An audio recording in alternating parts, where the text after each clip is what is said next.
Welcome back to NOMAS Day. I'm Aprilia and I will be your host. Today we will be talking about do's and don'ts of Zoom and architecture. We are joined today by Vicky, Jenny, and Nadine. So let's get into it. Firstly, I'd like to start with saying how are you guys and how have your experience been so far with Zoom at Studio? It's been okay. Can be a bit better, have been much easier in terms of like small things aside, like being on time for printing and worrying about like scaling down tiling sheets with academics. We prioritize the major classes, but the cons right now are the lack of motivation. It isn't there because of the lockdown. There are other things to worry about, like stocking up on food and being extremely cautious, and also like how we clean ourselves, eventually becoming like clean freaks. I think for me, it's been a learning process. We have to kind of manage when do we have like desk grit alone versus in a group, and how do we learn from one another. I think it's been so far learning process. It's been very encouraging, inspiring. It teaches you that there are different ways to go about learning, not just the standard classroom. And it's been unique since it's also architecture, which is like more of a very hands-on media. Yeah. Yeah, definitely. I honestly like even though like I think everyone has their own type of struggle with like how they're handling like digital learning, especially like studio through Zoom, right? But like I think it's such a, at least for a lot of us, it's definitely a very everyone has a different speed of learning. And like of course it's not gonna be the same kind of benefit as you get like through physical learning, but I definitely do think like there are some pros and there's some cons from like how one like learns from Zoom. But again, like in this type of situation, this is the most we can make best out of. Exactly. And I think it also depends on the studio topic. Also, for example, the curriculum. So if you're in group versus individual. I mean, personally, my studios, everyone's doing individual projects. So it's not that it's like impacting the dynamic between everyone, because everyone has their own schedules. Everyone is working based on, everyone can have one-on-ones with the professor. There isn't really that extra step you have to take to make sure that you're accommodating for someone else. But there's also other people that, like, I think the earlier years are focusing on craft, for example, and I know for sure their curriculum kind of took a major turn. Yeah, I agree. I think, I mean, I know everyone here is like in advanced studio, so I definitely do think like the way our curriculum, well, I can't say for everyone, but I've been also working with individual as well, including Jenny, because we have the same professor, but everyone's been so far, working on individual projects. But the fact that you mentioned group projects, right? Like that's an interesting turn because I don't think anyone in this conversation has dealt with this kind of like group project, especially in studio, especially like in this type of quarantining situation. And like imagine like that really did happen, like we would have to accommodate to everyone's schedule, and we would have to keep in check with one another, because again, like it's not just about like how much we can get done right through this, but it's also like it takes a toll, especially like your mental and physical health. Like everyone has like their own struggle with their personal lives as well. Mm-hmm. Yeah, I mean, like I remember when I was in third year for comprehensive design, and every class I was in had a different group. So it's like that was already stressful on its own, and I think it'd be very interesting to understand how it's been for the current year right now, if things are the same. Especially for like structure courses, where you have to go to the engineering building to test out your project. So I think it's very interesting. But I guess everyone's adapting. Yeah, no, you're right, because it's funny, it just brought some nostalgic moments where back then I remember in structures there was a group project, you would have to go to the engineering to test it out. Now it's like at least for the third part of structures, it's all like individual.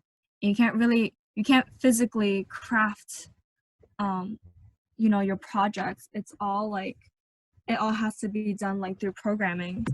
And it's like, Mhm. as much as you can learn from like a digital platform, you know, there's so much you can also get out of, like, if you start learning how to do things like tangibly.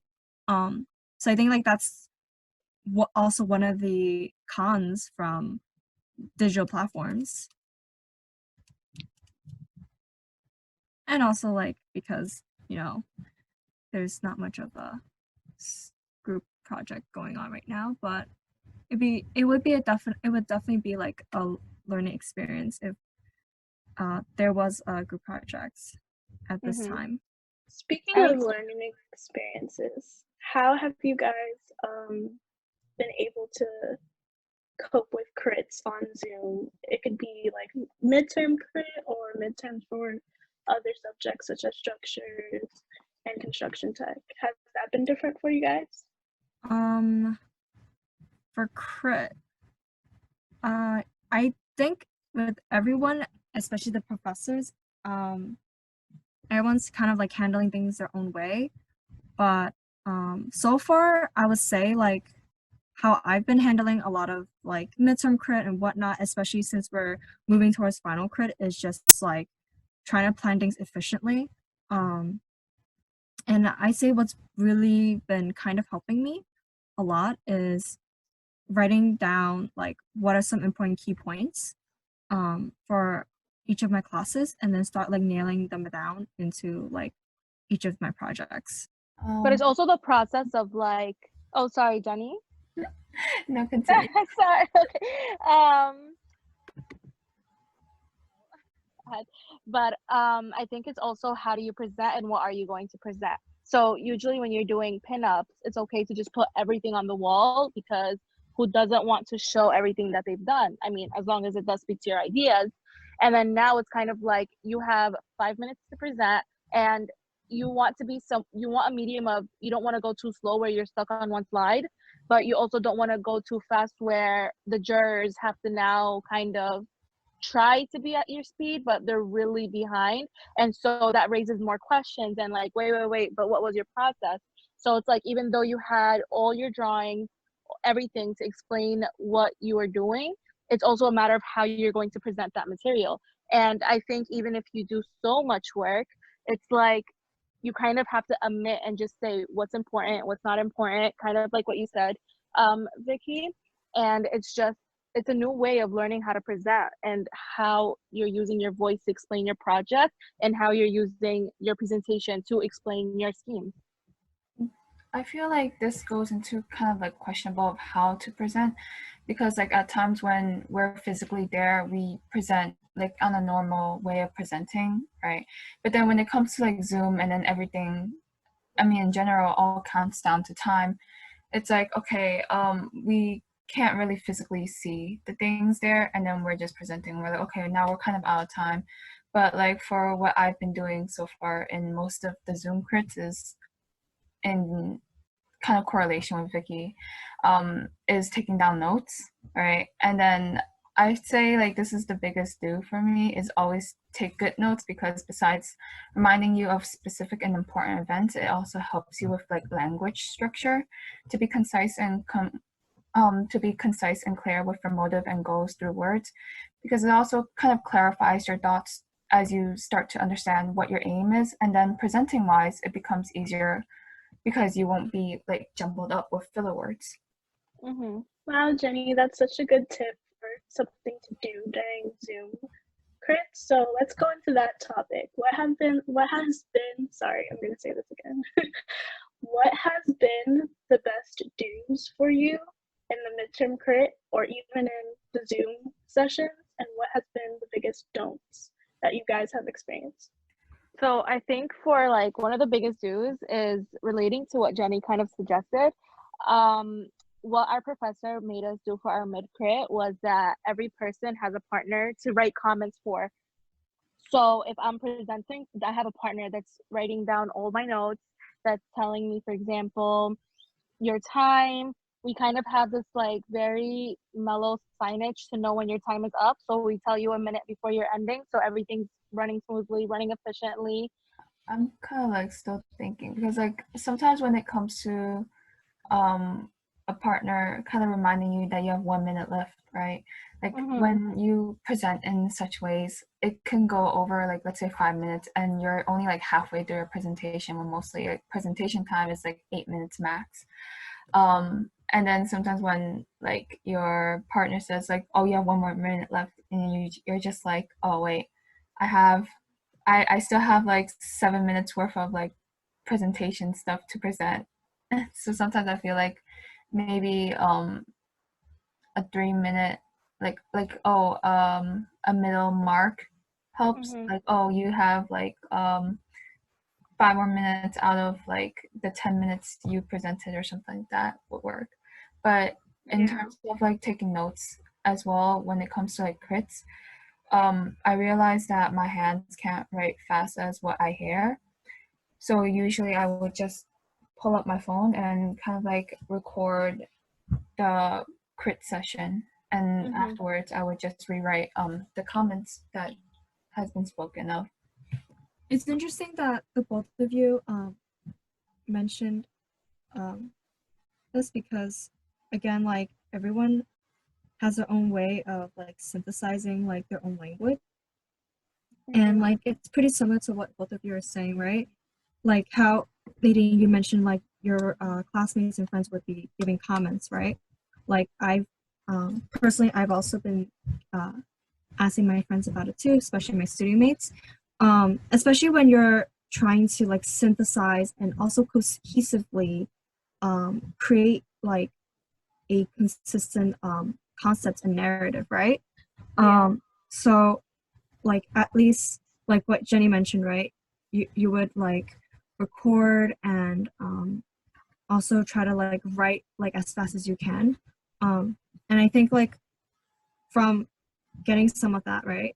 What I've at least been trying to do, at least for my part, especially since I also have the same way of like how you work, right? Like writing down what everyone is trying to say. But I always look back, right, on the feedback I always receive from my friends, the crits, and like pick out, like nitpick, right? What are some keywords that I can use for next times like pinups and crit. And then I always ask someone, especially my sister, who's not an architecture major, because I think that some of the best feedback I've gotten is someone who knows nothing about your project, is not an architecture major. Because the thing is, once you try to like break down like your entire project to someone who is not an architecture major, doesn't even know like what your project is even about, like I think they can, if you comprehensively try to break it down, they'll take like a new way of learning and a new way of like perspective, and they try to give you like a different feedback. And so far that's actually surprisingly that's actually been helping me a lot, because like sometimes when you're as your studio mates and also you also ask yourself like, I need to work on this, I need to like consistently work on this, right? In your drawings, that you sometimes forget the big picture. I could totally relate to that because like one thing is that just like 2 days ago I was kind of like in a breakdown of like my emotions, kind of like sometimes having like panic attacks, right? When there are so many things piling up and you get so overwhelmed, and then you're just up to the part where like I just want to get the concept over already, like I just want to build the form, make the whole thing and be done with everything. But then like just 2 nights ago I was talking with my partner who's not in the architecture field at all, but then he's like, I guess, trying to study for construction management, right? So like I was explaining my whole concept and project to him, and then there are some things that he just spoke out as like a third person, like does not completely know anything about the whole course. But then as like I kind of introduced my whole project to him, he was just like, why don't you just do this, it's so obvious. I'm like, wait, why didn't I do it?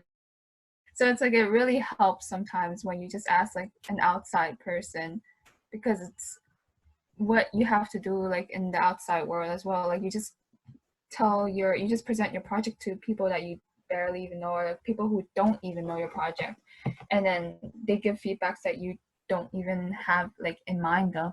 I think something else that I've personally been doing is that, you know, personally, like I get a lot of anxiety, so I'll start talking extremely fast. And it's such a con because the everyone just stares at you like, girl, what are you saying? But I think something that I've been also doing is that, you know, my professor always tells me this is how much time you have to present. And that's it. Like I'm cutting you off. And so what you can do is like you also have a timer, and before your presentation, while you're putting everything together, you literally talk out loud and present it. And you'll self when you feel in, because you're usually like to point out to what you're saying, and even though you're on Zoom, you like to use the cursor. And you know, you want, while you're like skipping through your slides, you want everything to speak for itself. You should be able to quickly say 2 or 3 keywords.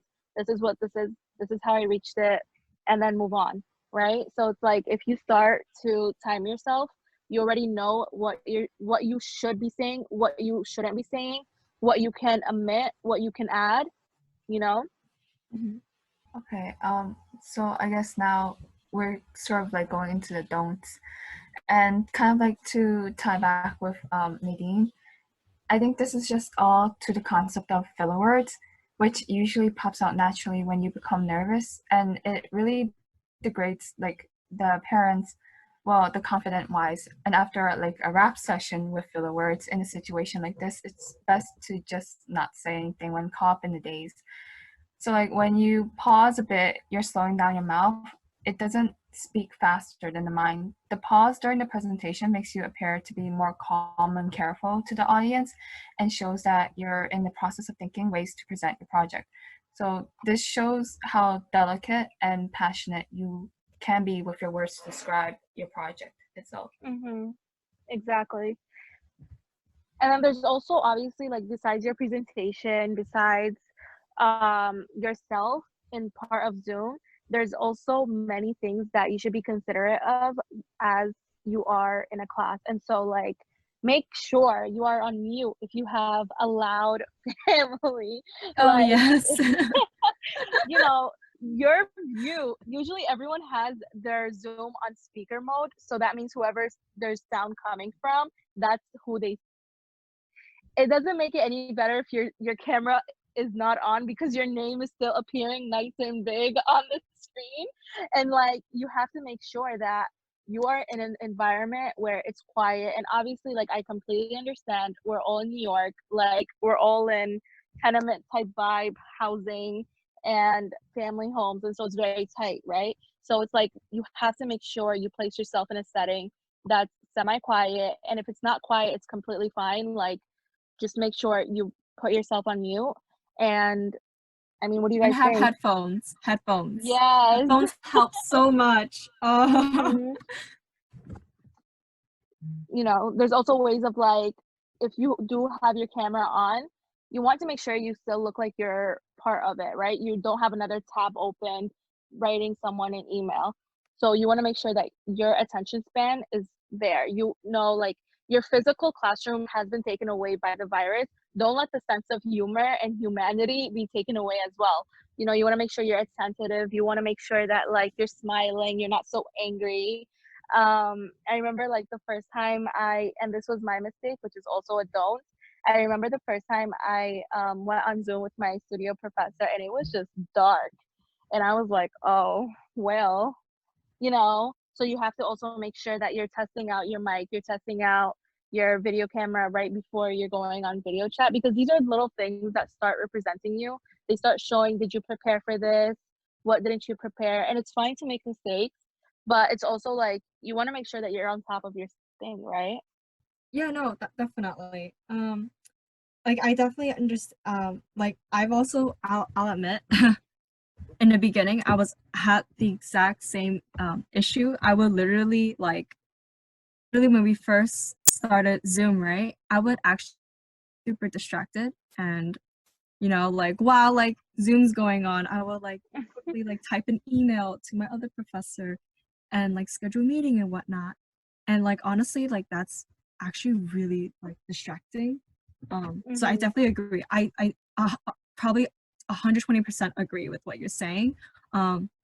Which is why like with this digital platform, right? Like it's definitely a struggle. Everyone has their own like different pace of learning.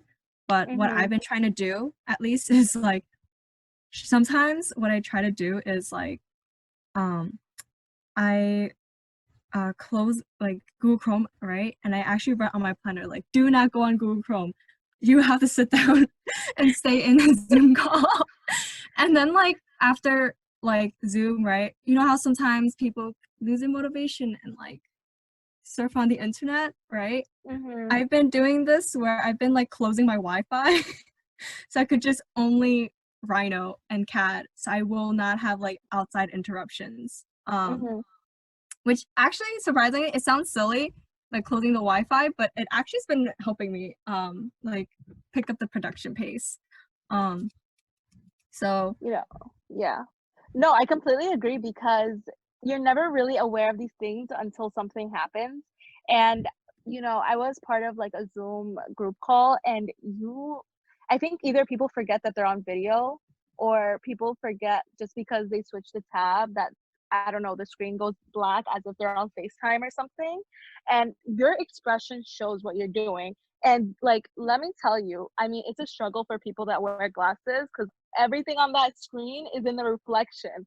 So, like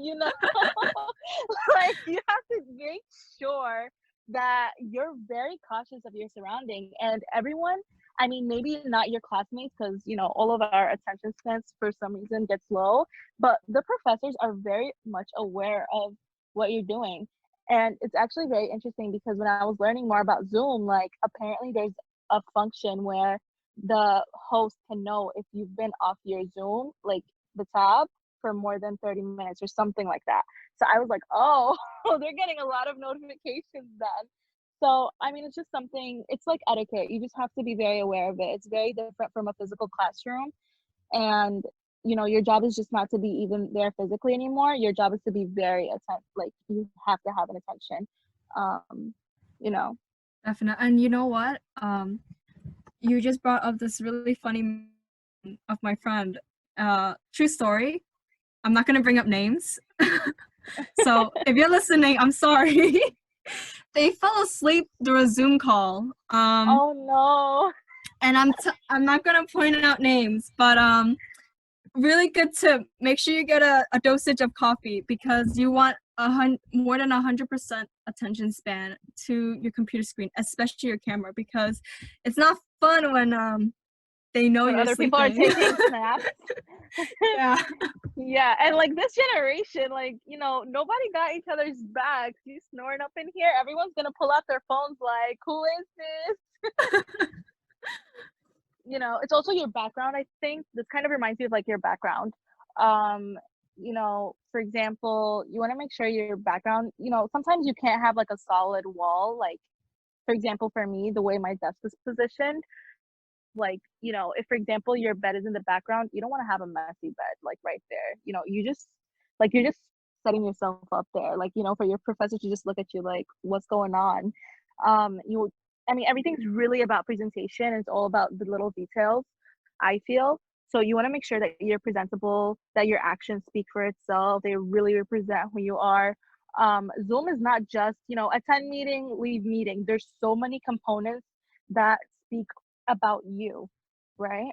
Yeah, definitely. I would say like when it comes to background, have an appropriate background. Don't have like, I don't know, rock band concert posters or something like that. You want to make yourself like look appropriate and presentable. Like, I mean, I don't have a white wall. Like nowhere in my house has like a blank white wall because this is New York City. But if you don't have anything appropriate in the background because your family's too loud or like you have like siblings running around the house, use a Google image and just pop in the background. Just green screen it. Actually works. They won't question it. But the worst comes to worst, there's nothing, put a green screen in the background. Okay, Vicky, since we're talking about backgrounds and like features of Zoom, what do you think things can do to be better in terms of maybe like the software or like professors or just maybe students like you guys were touching on about like presentation wise? What are your thoughts about that? Yeah, so again, like with Zoom, there's always like a limit, with what technology can always do for us, right? But the best we can do is just make the best out of it, I would say. So for example, like with backgrounds, if you don't have a clean white or just a blank background or an appropriate background, right? I would just like get like those backgrounds from like Google Chrome, like a library or something, and just put in the back, or like a white color background and put in the background as a green screen, because again, like the way one presents themselves, right, especially to like a circle of crits, it really speaks about like you as a person, and also and again, like when you have also I forgot attire. I know everyone's been wearing pajamas because we're all stuck at home, but with Final Crit coming up, like you want to dress like your upper half to be appropriate, right? You want to at least make sure you look presentable and make it seem like that even in like the worst of these situations, you're still taking your role seriously. Yeah. And make sure your headphones are properly working, especially the microphones, because there are a number of cases where my microphone has just stopped working. And it really sucks when like you're in the middle of presentation and it just midway just stops. Like in my studio, a lot of people are using AirPods and they're just like, wait, I can't hear you, battery's low and all that stuff, and then it's just a whole like, okay, I have to call you on my cell phone, and then it kind of like wastes time for other people, because like they're also signed up, and then they're like, oh, like now we have to wait an extra like 5 minutes, and then I have to go eat dinner because of like your microphone doesn't work and all that stuff. I mean, it's not like a super big of a deal, but like when crit extends to like 7 p.m. and you just want to leave, it gets very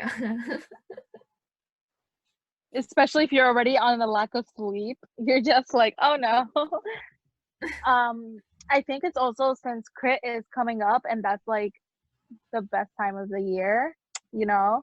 I definitely agree with you and Vicky, like your attire, the way you're presenting yourself, the way you're communicating yourself, also the way you're positioning yourself on the camera. You want to make sure that you're in center. I've seen people where like half their corner of their head is like on the screen and that's it. And it's like, what happened there, and you want to make sure that the idea is that there's jurors, right? And sometimes, I mean, I know people that literally got job offers from jurors, and you're presenting yourself in a way. It's kind of like an interview. How do you talk about your work that you've been working on so hard for a whole semester? You never know when opportunities are going to come, so you have to make sure that every moment counts, and you have to make sure that you're at the best that you can be, because whatever you're doing has your name on it. That means that's what you are, that's who you are, you know. And it's also the idea of that realistically we don't know what's going to happen in the future with the pandemic. A lot of news articles are saying that Zoom and Skype might be the way that a lot are having interviews for jobs, so you really have to practice how you are presenting yourself. And it gives you an excuse to dress up and be cute without going outside. That's true, because we can't dress up going out anymore. So why not just dress cute on the inside? I feel like lately being at home, I've kind of embraced my natural beauty. I'm like, I'm like, wow, I'm so used to me without makeup now. I just like literally ripped off the tape of the webcam. Be like, hi, professor, this is who I am. This is me now. Are you a new student? No, I was the same as I was before.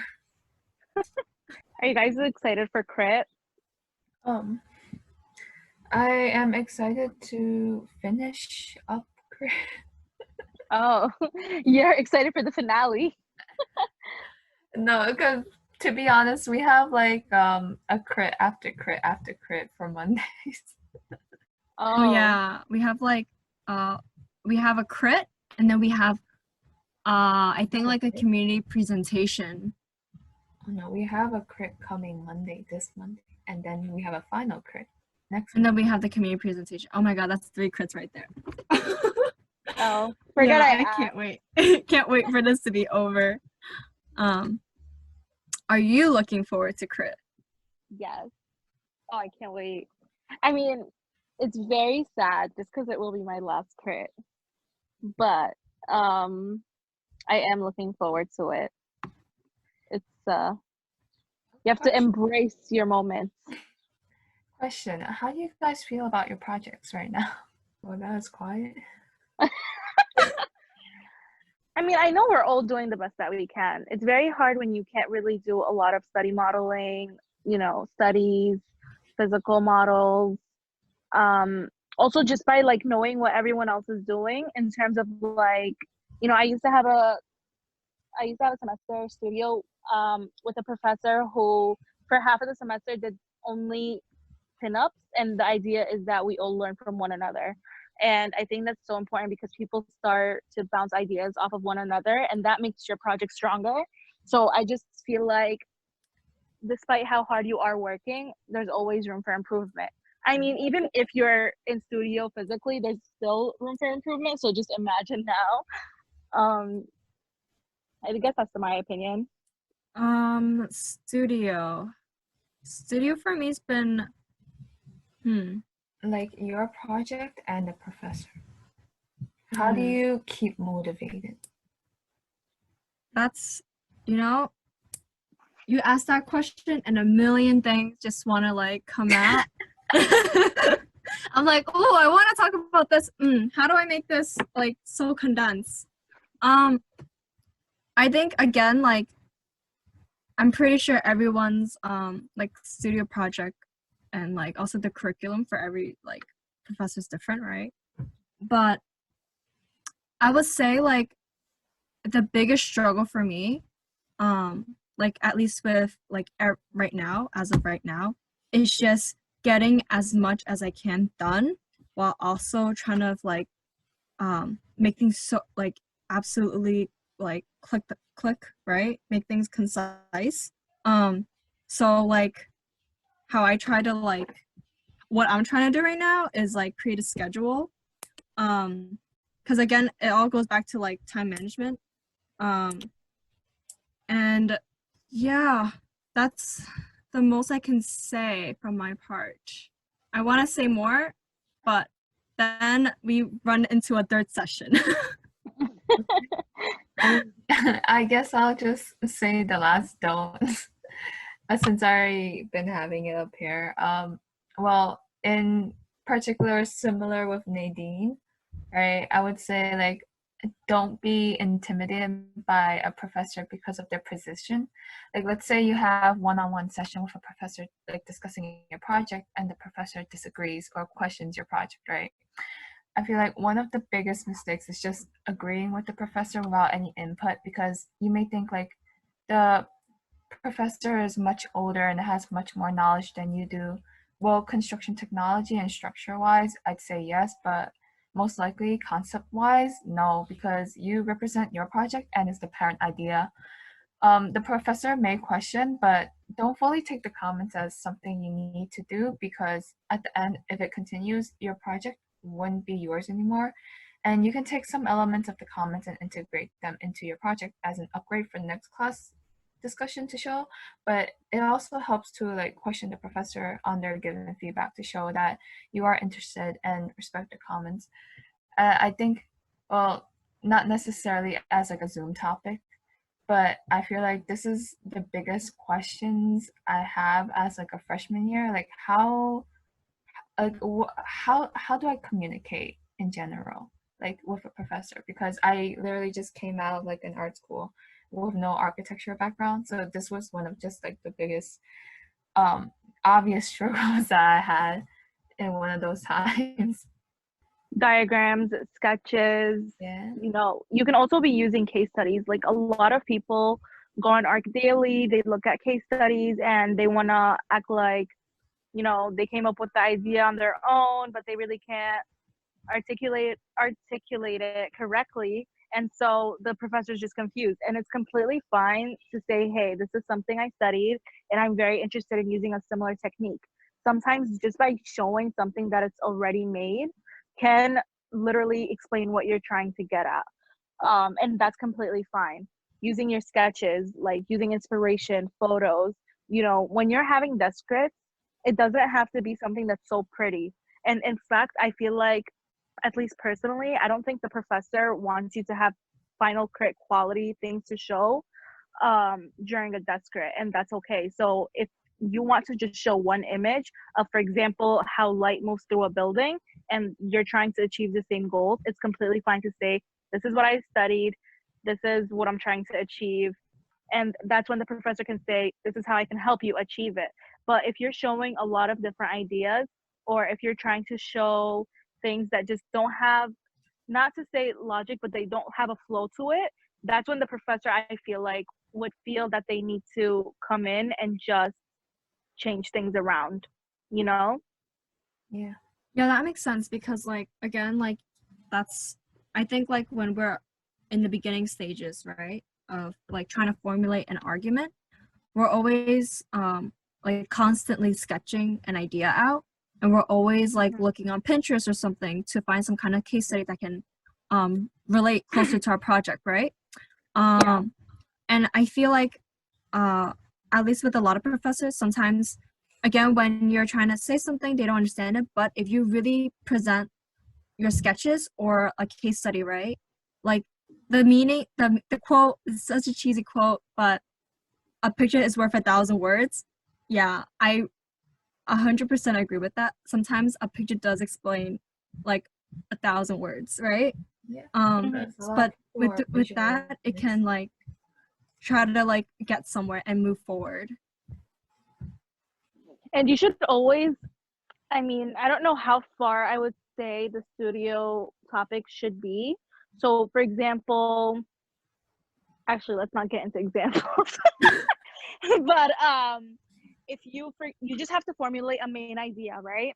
So if your main topic is about, for example, sound, then all your supporting details should be regarding sound, and that's how you know you're being clear enough, because that's when the professor knows, okay, this is the only thing the student is focusing on, this is how I'm going to help the student do the best that they can, because more less is more. So if you're just showing all the ideas, I mean, it's great to flush out all your ideas in the beginning, just so you know what really stands out, what makes it worse, what makes it better. But throughout the semester in studio, you really just want to be as clear and concise as possible. Thank you guys for this discussion. Before we end, do you guys have any last words? It could be advice, opportunities, silly facts, anything interesting that you saw or heard recently. I could say, don't worry so much, because to be honest, if you have a frowny, eat a brownie, because a happy tummy makes the smile yummy. So, yeah. Okay, that was so cute, Jenny. Thank you all for this wonderful discussion. You guys did great. I had a lot of inspiring things to say. Thank you again for joining us, Vicky, Jenny, Nadine, and thank you, listeners. We are excited for what's to come of this podcast, and we would love to hear from you and for you to be a guest on the show. DM us or leave a comment on our Instagram and Facebook at CCNY NOMAS, and use the hashtag NOMASTEA, NOMASTEA. Tune in on Wednesdays on our Instagram, Facebook, Tumblr, and YouTube at CCNY NOMAS. See you guys next week.